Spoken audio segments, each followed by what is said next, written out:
On a 8 matchs aujourd'hui en NBA. Dans cette émission, vous le savez, on va analyser chaque rencontre pour vous aider à faire vos pronostics.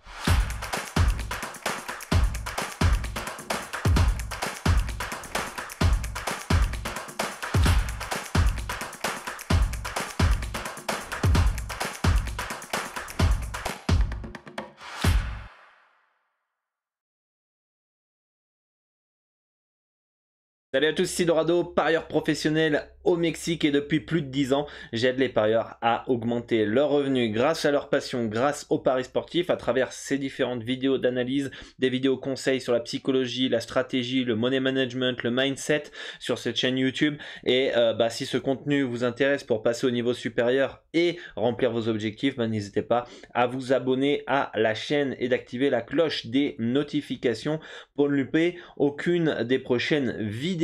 Et je vous invite fortement à me suivre sur les réseaux sociaux, les liens sont dans la description, ainsi que le Telegram. Vous êtes déjà plus de 3036 personnes sur le Telegram où je vais vous partager du contenu exclusif, un prono gratuit par semaine. Des notes audio conseils, je vous préviens à la moindre news, les nouveautés, etc. Bref, le lien est dans la description. Vous avez aussi un autre channel Telegram, donc ça c'est pour les alertes pronostics sur le club, mais là c'est pour les pronostics en direct. Hier on avait FS Istanbul au 3e carton qui est passé, c'est totalement gratuit, le lien est dans la description. Vous êtes on est presque 600, allez, si on peut taper les plus de 600 et allez, soyons fous, les plus de 1000 aujourd'hui, rejoignez à fond le channel Telegram Live, il est aussi dans la description. Vous aurez les pronostics en direct gratuitement, donc rejoignez les deux Telegram et suivez-moi sur les différents réseaux sociaux qui sont dans la description. Rejoignez aussi le Discord pour échanger avec l'ensemble de la communauté et moi-même. Vous êtes déjà plus de 3000 et ça fait plaisir de pouvoir échanger avec les parieurs qui souhaitent progresser dans les paris sportif. Donc voilà, toutes les infos sont dans la description de la vidéo.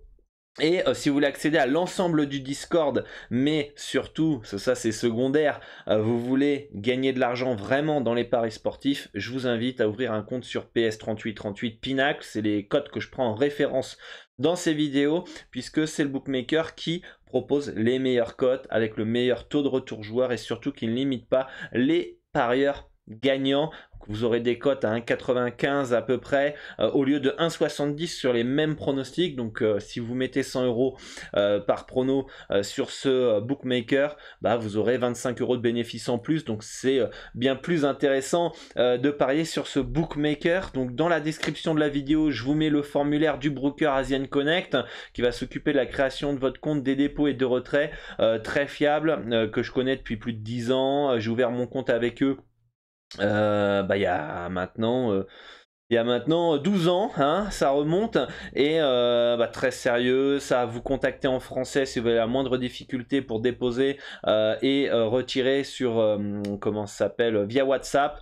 Donc remplissez ce formulaire, d'accord, le lien donc est dans la description, et normalement en quelques minutes vous avez votre compte. Je vous laisse un petit tuto vidéo et vous allez voir, c'est très très facile. En quelques minutes vous aurez les meilleures cotes au monde et vous aurez accès au bookmaker des parieurs professionnels. Donc voilà, très très important. Et dès que vous avez votre compte sur Discord, voilà, vous m'envoyez un message en privé avec le screenshot de votre compte et je vous passerai en membre intermédiaire, les oranges qui sont là à droite, et vous pourrez ensuite accéder à tous les salons, du Discord pour pouvoir échanger avec nous. Voilà, c'est le petit bonus en plus pour nous montrer que vous êtes motivé à progresser dans les paris sportifs. Voilà. Qu'est-ce que il s'est passé hier? Allons sur Flash Résultats, où nous avions une petite carte hier, une carte qui était vraiment pas simple. Alors on avait Washington plus 4,5 ou plus 4 sur le club qui est passé, ça fait plaisir. Je suis pas très content de ce pronostic. Bon, j'y peux rien forcément. Je pensais que Dallas allait mettre au repos certains joueurs, ce qui n'a pas été le cas vu qu'ils étaient en 3e match en 4 jours. Et finalement Porzingis n'a pas été là du côté des Wizards, en plus que de Bradley Beal. Donc bon, on s'en sort bien parce que le spot était pas fou, mais ça montre quand même à quel point en NBA tout est possible. Parfois des absences majeures sont dans les équipes et l'équipe joue un peu mieux, ou alors en face ça prend de haut l'adversaire. C'est pas la première fois qu'on le voit dans cette émission. Il y a un autre match ce soir, donc Atlanta qui s'impose face aux Sixers, Miami qui a eu du mal face à Charlotte, qui avait aussi des absences, qui gagne après prolongation. Un très mauvais quatrième quart-temps, 31-19 pour Charlotte. Miami dominait les débats. Donc si vous aviez Miami dans un combo recomposé que je vous avais recommandé, ça passe et on a eu un peu chaud. Et enfin, l'autre match par rapport à Washington, donc le +4, +4,5 qui passe. Donc comme je vous dis, on a de la réussite parce qu'on a le scénario en notre faveur, parce que vous me dites avant le match que Porzingis c'est pas là, je ne prends pas Washington, pour moi il n'y a pas de value, mais bon c'est passé, donc on va prendre ce qu'il y a à prendre. Des fois il y a des très bonnes values qui sont pas passées, donc il faut ou des infos en notre faveur et nous empêchent de passer notre bête. Bon des fois il faut que ça s'équilibre. Et on a l'autre match, c'est les Pelicans qui se sont inclinés face à Portland, qui jouait sans Damian Lillard, sans Nurkic, je crois sans Simmons si je me trompe pas, et Grant qui a joué mais qui était incertain. Donc voilà, encore une surprise dans cette soirée NBA où j'avais voulu faire une vidéo principalement pour mettre en garde sur cette soirée qui était compliquée, et je pense que les résultats l'ont montré. Je sais que certains étaient sur Atlanta, bravo à vous aussi. Donc voilà, mais c'était une carte vraiment pas simple, et donc du coup bravo à tous ceux qui ont pu éviter les pièges, et je pense que c'était important hier de faire cette petite vidéo. Aujourd'hui on a 8 matchs si je ne me trompe pas. On va commencer avec le petit programme sous la main. Une carte qui est plus ou moins intéressante avec Boston qui reçoit Denver. Boston qui part pour moi logiquement favori à domicile face aux Nuggets, mais bon, on a l'absence de Brogdon ce soir, plus toujours Williams. Je pense que c'est logique qu'il soit favori, mais je les trouve un poil trop haut. Boston en termes d'handicap, la cote un poil trop basse si on parle de cote pure ici. 1,54, hier il y a eu un débat sur le Discord, comment on peut savoir une probabilité à partir d'une cote. Les books estiment que Boston a 65% de probabilité de gagner face à Denver à domicile. Je trouve ça un peu haut comme proba. Denver a des armes à faire valoir avec Jokic, le MVP, Jamal Murray qui revient, Ron Gordon, etc. Je pense pas que ça va être une partie de plaisir pour les Celtics. Il va falloir faire un gros match, être sérieux, ne pas se faire dominer dans la raquette, être adroit à 3 points. Bref, je suis pas ultra fan de cette cote de Boston, et je serais pas étonné de voir les Nuggets s'imposer au TD Garden, ou alors au moins rester pourquoi pas dans un handicap de +5 à 1,90. Donc le +5 serait plus mon conseil sur cette rencontre, qui me semble le plus intéressant sur le long terme en termes de choix. Avoir un Boston -5, bon, pourquoi pas, mais pour moi il y a plus de proba que Denver s'impose ou reste dans l'handicap que l'inverse. Donc moi j'ai une préférence sur les Nuggets qui a toutes les armes pour rester dans cet handicap, et je trouve que la cote de Boston est trop basse. Voilà pour cette rencontre. Deuxième match, on a Phoenix qui se déplace à Orlando. Alors là, compliqué de lire cette rencontre-là. Pourquoi ? Parce que on a des absences, des joueurs incertains des deux côtés. Donc on a Banchero du côté d'Orlando, plus Cole Anthony, Fultz, Harris, Isaiah qui sont pas là. Donc ça fait quand même du monde. Et du côté donc de Phoenix, on a DeAndre Ayton, Chris Paul qui sont incertains. C'est compliqué à lire parce que si Banchero joue mais Chris Paul et Ayton ne jouent pas, Orlando plus 8 va être intéressant, mais la cote elle va baisser, donc après elle va baisser de combien ? On sait pas, il faudra revoir quand on a toutes les infos. Si Banchero est pas là, mais Chris Paul et Ayton sont bien là, peut-être que le -7,5 pourra être intéressant, et encore je suis pas sûr, peut-être plus un sec. Mais à l'heure actuelle, maintenant, avec les infos qu'on a, pour moi il n'y a rien à faire dans cette rencontre. C'est un bono bête. Maintenant là, faut attendre la soirée.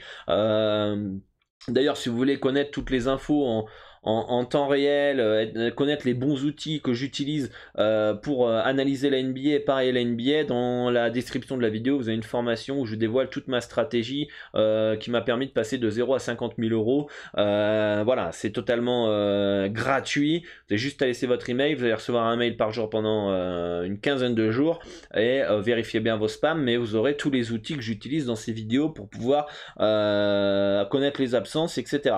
Donc voilà, pour moi, tant qu'on n'a pas les infos, c'est un no-bet cette rencontre. New York face à Détroit. New York par logiquement favori pour moi. New York doit réagir après la fessée reçue face à Brooklyn dans le derby. Je m'attends à mieux de la part des Knicks. Trop irrégulier. Donc trop irrégulier avec un handicap de moins 8,5, ça me plaît pas. Pour moi, ça me paraît bien placé parce que Détroit est décevant dans ce début de saison. Mais en tout cas, no bet dans ce match-là pour moi. Les Knicks partent logiquement favoris, mais trop irréguliers pour pouvoir partir sur un moins 8,5, moins 8 tête baissée face à ces Pistons-là qui forcément, on a vu ici Détroit. Bon, Alec Burks pourrait être motivé contre son ancienne équipe. On a Bagley, Cunningham et Diallo qui sont game time decision. Si ces trois-là jouent, ça peut être un match piège pour les Knicks, mais je m'attends à une réaction de leur part. Donc bon, pour moi, c'est un match à pas toucher. Un match à pas toucher, ce New York Détroit. N'hésitez pas d'ailleurs à me faire part en commentaire vos analyses, vos avis sur chaque rencontre. Ça pourra être intéressant de débattre. Oklahoma City qui reçoit les Raptors de Toronto. Toronto par favori dans cette rencontre. Alors, difficile comme équipe à lire depuis que Siakam ils sont où Toronto, ils sont là. Siakam est forfait. C'est porté par Van Vliet, Barnes, Anunoby. Du côté du Thunder, ça se bat, ça lâche rien, comme contre les Bucks, où ils ont été en double prolongation. C'est une équipe relou à jouer. C'est une équipe qui est chiante à jouer, cette équipe d'OKC, notamment à l'extérieur. Un moins 500 Pascal Siakam, moi ça me fait chier. C'est pas un spot Toronto, ça pue.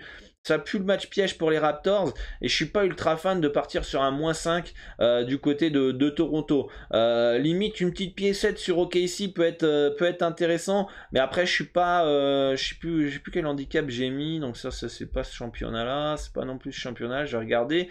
Moi je suis pas loin, je suis plus proche de valider un OKC plus 5 qu'un Toronto moins 5, mais avec ma marge d'erreur, c'est pour le moment c'est un no bet. Je vérifie. J'ai mis un moins 3 pour Toronto, donc c'est un poil plus bas de ce qu'ont mis les bookmakers. Et pour moi, il n'y a rien à faire dans cette rencontre. C'est un no-bet par rapport à ma stratégie, mais je peux vous donner mon ressenti. Le hockey ici à 2,62, pourquoi pas à tenter une petite piécette, ou alors pour ceux qui veulent assurer un petit plus 5 en estimant une courte victoire des Raptors. Ça me paraît pas un bet complètement à côté de la plaque et déconnant. Donc voilà pour ce match-là. San Antonio, ils sont où San Antonio? Ils sont là face aux Bucks de Milwaukee avec des Bucks qui vont jouer que là les Bucks outsiders contre les Spurs c'est cadeau normalement. Forcément il y a Anguille sous roche et vous pouvez voir à l'écran Giannis Antetokounmpo forfait, Jrue Holiday forfait, Chris Middleton forfait, donc les trois meilleurs joueurs de Milwaukee qui ne sont pas là, donc forcément les Spurs partent logiquement favoris légers à domicile face à Milwaukee qui sera censé 3 leaders. Donc pour moi il n'y a rien à faire dans cette rencontre, ça me paraît très très bien placé. J'irai pas forcément sur du Spurs moins 2 parce que cette équipe est complètement en reconstruction et les Bucks c'est quand même avant tout un collectif et on l'a vu, je crois qu'ils ont réussi à battre quand même Détroit à l'extérieur et si je me trompe pas OKC. Donc ils sont quand même contre les équipes de merde, ils peuvent répondre présent. Donc attention à pas partir tête baissée sur San Antonio. Mais c'est vrai qu'on est sur un spot Spurs. Si on doit parler de spot, je crois que j'en parle en plus dans ma formation que je vous ai dit tout à l'heure. Vous avez le lien dans la description. Je parle de spot qui est très important en NBA. Je pense que le spot est plus San Antonio que Milwaukee sur cette rencontre. Donc voilà. Memphis qui reçoit les Wolves de Minnesota. Les Wolves qui ont vraiment du mal dans ce début de saison, qui sont décevants, hein, franchement, par rapport au talent qu'ils ont dans l'effectif. La profondeur, moi je suis pas du tout satisfait de ce que proposent les Wolves. Les Grizzlies s'est retombé un peu sur terre par rapport à leur grosse saison l'année dernière. C'est logique que ça porte favori à domicile. C'est logique aussi que pour moi que Memphis soit pas plus favori ou pas moins favori. Vous me mettez un -2 Memphis, j'irai toujours sur Memphis. Vous me mettez un -7 Memphis par exemple, j'irai plus sur du Minnesota puisque ils ont du talent et peuvent rester dans l'handicap de +7, d'accord. Là pour moi ça me semble très bien placé. Il n'y a aucune value à faire dans cette rencontre et aucun pronostic à faire dans cette rencontre. Donc un match qui peut partir dans les deux sens. Pour moi, c'est très très bien placé. Le choc de la soirée finalement entre le champion et l'équipe un peu moins en forme, mais la belle surprise, enfin si on peut appeler ça une surprise, mais le beau niveau de jeu de Cleveland dans ce début de saison qui se déplace dans ce road trip à Golden State. Déplacement très compliqué évidemment du côté de Cleveland qui souhaite réagir finalement après ces deux défaites à Los Angeles et à Sacramento. Los Angeles, je l'ai déjà dit hier, ils se sont fait pour moi voler la rencontre. Quand vous menez de 14 points à 4 minutes de la fin et que l'adversaire ne fait que de tirer des lancers francs pour remonter et qu'en plus il y a même une contre-attaque où le joueur s'accroche sur le filet avant de marquer alors que normalement ça c'est un panier refusé qui n'a pas été revu en vidéo. L'arbitrage a clairement redonné vie et même donné la victoire à Los Angeles, même si Cleveland a très mal géré sa fin de match. Il y a aussi de ça, mais je pense que les arbitres sont un poil meilleurs. Jamais les Clippers gagnent cette rencontre. Donc la dernière défaite face aux Kings, les Kings très forts défensivement dans la fin de match, impressionnant de voir les Kings enfin défendre, hein, très très costaud. Donc Cleveland a envie de réagir. Je sais pas s'il y a de la fatigue, si les équipes se sont adaptées, parce que Cleveland est beaucoup dans le backcourt et ne joue pas assez à l'intérieur, et donc peut-être il y a des ajustements à faire, d'accord. On peut constater aussi quand même aussi un peu de suffisance du côté de Cleveland lors de ces derniers matchs où ça encaisse beaucoup trop de points à la mi-temps, d'accord. En espérant que leur attaque fasse la différence. Donc les mots du côté des Cavs, c'est resserrer les boulons défensivement ce soir. Parce que sinon, comme dit Donovan Mitchell, ça va pas être joli face aux Warriors. Donc je m'attends à ce que Cleveland soit un peu plus sérieux et un peu plus concentré. En face, ne pas sous-estimer le cœur du champion, attention quand même. Après, si on parle du début de saison des deux équipes, la value elle est sur Cleveland. Il n'y a même pas photo entre le niveau de jeu des deux équipes dans ce début de saison. Ok, le 5 majeur des Warriors est costaud, dès qu'il sort, et en plus on connaît le banc des Cavs, le banc peut mettre la fessée, la rouste à Golden State. Le 5 majeur me semble pas forcément largement moins fort du côté des Cavs, mais l'expérience est plus du côté de Golden State. Donc ça va être un match très intéressant qui finalement peut partir un peu dans tous les sens. Je serais vraiment pas étonné de voir les Warriors gagner de 15-20 points ce soir, comme Cleveland réagir, se mettre... Voilà, les points sur les i avec une grosse défense. Un 5 majeur finalement qui rivalise à celui des Warriors et que le banc fasse la différence face aux Warriors et que les Cavs s'imposent. Donc compliqué à lire. Dites-moi en commentaire ce que vous préférez. Est-ce que vous préférez tenter les Cavs vu leur dynamique de ce début de saison des Warriors ou est-ce que vous attendez plus à la réaction de Golden State qui pourrait s'imposer chez eux tout simplement. Je pense que plus bas la cote des Warriors, tu peux pas vraiment la mettre. Difficile enfin plus bas l'handicap, mettre plus haute la cote des Warriors, ça me paraît compliqué. Du 1,90 pour les Warriors, pour moi la value serait sur les Warriors. Là on est sur du 1,73. Donc je vous laisse en commentaire répondre combien de pourcentage ça fait. Ça fait du 57% de probabilité de gagner pour les Warriors. Je pense que ça me semble correctement bien placé si on estime que les Warriors sont... Il y a encore, on va dire, un peu d'espoir par rapport aux Warriors de l'année dernière, du champion. Est-ce que c'est la fin d'un cycle avec la baston entre Poole et Green? Parce que ça, c'est ce qu'on dit. On dit, est-ce qu'il n'y a pas quelque chose de cassé dans ce groupe-là? Et donc, dans ces cas-là, 57% de probabilité au vu du début de saison et que le groupe s'est cassé avec la baston qu'il y a eu dans le vestiaire. Alors dans ces cas-là, il y a peut-être value légère sur Cleveland. Tout dépend en fait de quel bord vous vous penchez. Vous êtes là en train de vous dire, non, Cleveland cette année c'est costaud, le groupe s'est cassé du côté des Warriors. Alors dans ces cas-là, si vous êtes de ce côté-là, la value elle est du côté de Cleveland. Et donc faut tenter Cleveland en sec. Si vous estimez, non, les Warriors c'est un faux départ, il ne faut pas sous-estimer le cœur d'un champion, Cleveland étant sur régime, etc. etc. Ils vont retrouver le rythme qui leur ont permis d'être champions NBA. Dans ces cas-là, il faut partir sur les Warriors de ce soir. D'accord. Et si vous êtes ok d'un côté, ok de l'autre, et que vous savez pas trop lequel trancher, c'est un bon no-bet. Voilà pour résumer un petit peu cette rencontre qui va être très agréable. J'espère qu'on aura un super match dans cette rencontre. Donc voilà pour moi, pour donner mon avis, je suis plus du côté que le groupe s'est cassé et que le banc va faire la différence, et je pense qu'il vaut mieux tenter Cleveland ce soir qu'autre chose. Je suis pas aussi non plus impartial puisque Cleveland est mon équipe de cœur. Donc voilà, mais je suis plus à tenter du Cavs que les Warriors qui pour le moment ne m'ont pas donné de certitude et d'assurance que le groupe vit bien et que ça va mieux, etc. etc. Donc je suis plus sur le côté Cleveland. Voilà, dites-moi en commentaire, beau débat sur ce match-là.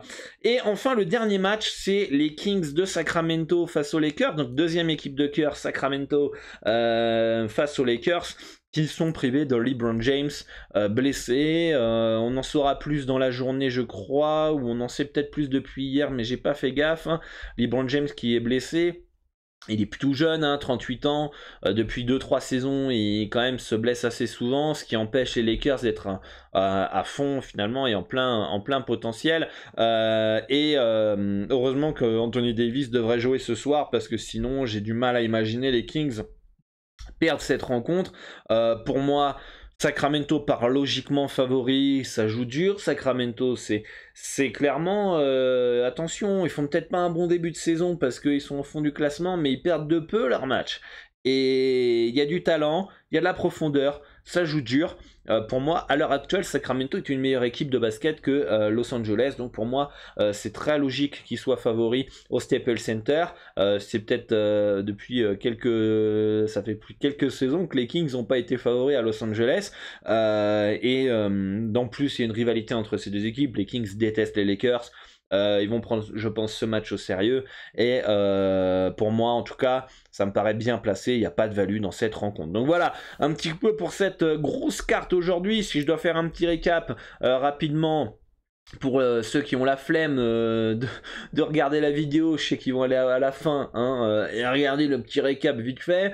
Si vous voulez pas regarder la vidéo, les amis, ça sert à rien. Allez me suivre sur Instagram, sur TikTok. Le lien est dans la description. Vous avez une vidéo de quoi, 1 minute maximum où je vous donne voilà les scores, les prédictions et en même temps mes conseils pronostics. Ne vous emmerdez pas à être là à zapper, etc. Ces vidéos, c'est vraiment pour aller plus en profondeur, échanger entre nous. Je sais que beaucoup qui sont sur YouTube adorent ce format-là, si vous voulez pas, vous voulez que ça soit rapide, vous allez sur Insta, vous allez sur TikTok, le lien est dans la description. En 1 minute, vous avez les scores projections et les conseils pronostics, et let's go. Mais si vous n'êtes pas patient pour regarder une vidéo de 15-20 minutes pour faire vos pronostics et avoir toutes les informations, vous serez pas patient pour gagner sur le long terme dans les paris sportifs. J'ai déjà fait une vidéo, je vais peut-être la mettre sur le i, ou vous pouvez la retrouver sur la chaîne YouTube, où la nouvelle génération justement va se faire écrabouiller dans les paris sportifs par les bookmakers, justement parce que